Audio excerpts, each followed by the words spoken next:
Teman-teman, ini adalah camilan enak kue serikaya pandan. Kita gunakan pandan yang asli ya teman-teman. Aromanya enak banget, rasanya juga enak sekali.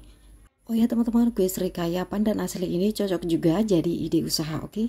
Halo teman-teman, selamat datang di Ifdemiko Channel. Oke teman-teman, di sini sudah kita siapkan pandan sebanyak 12 lembar. Pandan kita gunakan agak banyak supaya nanti warnanya tidak pucat ya teman-teman, karena kita menggunakan pandan asli tanpa tambahan pewarna lainnya. Oke, ini kemudian pandan kita potong pendek-pendek. Pandannya mau kita blender. Untuk memudahkan kita memblender pandannya, pandan harus kita potong-potong, oke? Dan ini dia hasilnya. Pandan mau kita blenderin teman-teman, karena kita mau ambil jus pandannya. Oke, sekarang kita tambahkan air sebanyak 150 ml. Kemudian pandan kita blender sampai benar-benar halus, oke? Jika sudah benar-benar halus, kemudian jus pandannya kita ambil. Kemudian kita saring. Jus pandan bisa dilihat di sini warnanya hijau pekat banget atau hijau tua ya, teman-teman. Oke, ini kemudian ampasnya kita peras supaya jusnya turun semua, oke? Oke teman-teman, ini dia jus pandan yang sudah kita bikin. Nah, selain jus pandan, untuk membuat kue serikaya pandan aslinya sudah kita siapkan bahan lainnya. Gula pasir sebanyak 150 gram, garam 1/4 sendok teh. Kemudian telur 6 butir. Kita siapkan juga vanili 1 bungkus isi 1 gram. Kemudian santan sebanyak 400 ml. Nah, sekarang langsung kita bikin adonannya ya teman-teman. Pertama, dalam wadah kita pecahkan dulu telur ayamnya sebanyak 6 butir. Untuk telurnya tidak masalah, telur dari kulkas atau dari suhu ruang, oke? Kemudian kita tambahkan gula pasirnya sebanyak 150 gram. Buat teman-teman yang suka makanan manis, boleh nanti tambahkan gula pasirnya setelah kita campur semua bahannya teman-teman. Kita masukkan juga vanilinya 1 bungkus isi 1 gram. Kemudian garam 1/4 sendok teh. Nah teman-teman, setelah bahan-bahan sudah kita masukkan, kemudian kita campur ya teman-teman, atau kita kocok. Untuk telur yang kita kocok ini tidak perlu sampai berbusa atau mengembang, cukup sampai gulanya benar-benar larut saja, oke?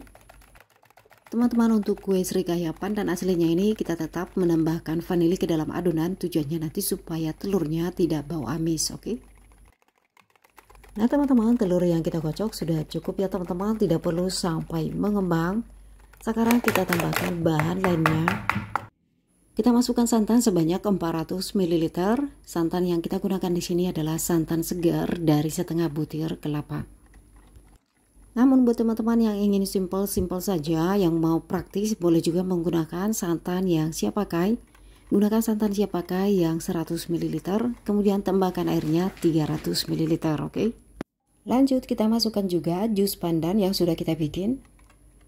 Nah, teman-teman bisa dilihat nanti di sini, setelah kita tambahkan jus pandannya ke dalam adonan, warnanya tidak seperti warna sebelumnya, teman-teman. Bisa dilihat di sini warna yang dihasilkan jadinya warna hijau muda. Hal ini karena tambahan bahan lainnya ya teman-teman, jadi warnanya terlihat lebih muda. Adonan sudah selesai kita bikin. Di sini sudah kita siapkan cetakannya ya teman-teman. Untuk cetakan kue serikaya pandan aslinya boleh menggunakan cetakan aluminium foil yang sekali pakai ya teman-teman. Nah, untuk saya di sini saya gunakan cetakan kue pia ya teman-teman. Untuk cetakan tidak perlu diolesi dengan minyak. Nah, sekarang adonan yang sudah kita bikin ini langsung saja kita tuang ke dalam cetakan yang sudah kita siapkan. Teman-teman, untuk ukuran cetakannya bebas sesuai dengan persediaan teman-teman di rumah. Untuk bentuk cetakan kue serikaya pandan aslinya sesuaikan dengan selera teman-teman.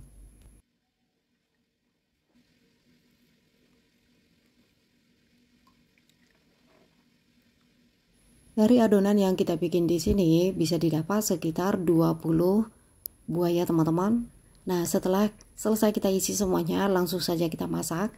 Sebelumnya dangdang sudah kita siapkan, air dalam dangdang sudah mendidih, kita masukkan saja cetakan yang sudah berisi adonan.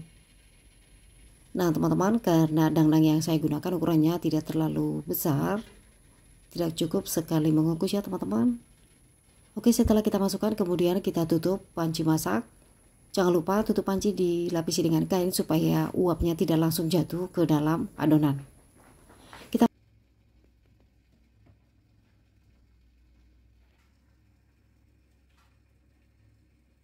Kita masak selama 25 menit atau sesuaikan dengan kompor teman-teman ya. Kita masak dengan menggunakan api yang sedang.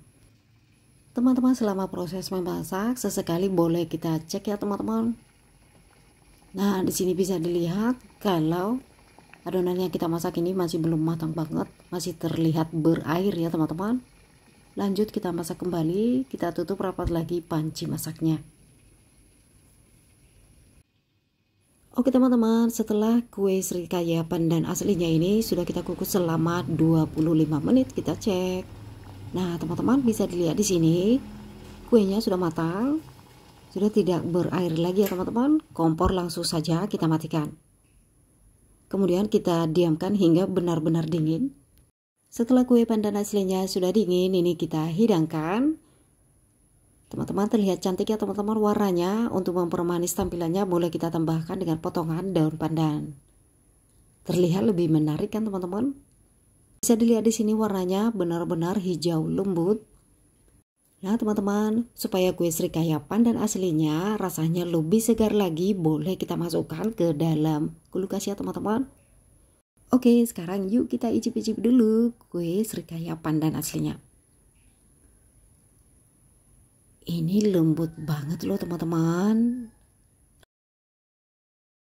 Rasanya enak sekali, rasa pandannya terasa ya teman-teman. Kue Srikaya pandan aslinya ini juga tidak bau amis ya teman-teman, karena sudah kita tambahkan juga vanilinya. Nah, walaupun tadi sudah kita beri tambahan jus pandan, dan jus pandan ini sudah wangi, harus menggunakan vanili ya teman-teman, entah itu vanili kering atau vanili cair, oke?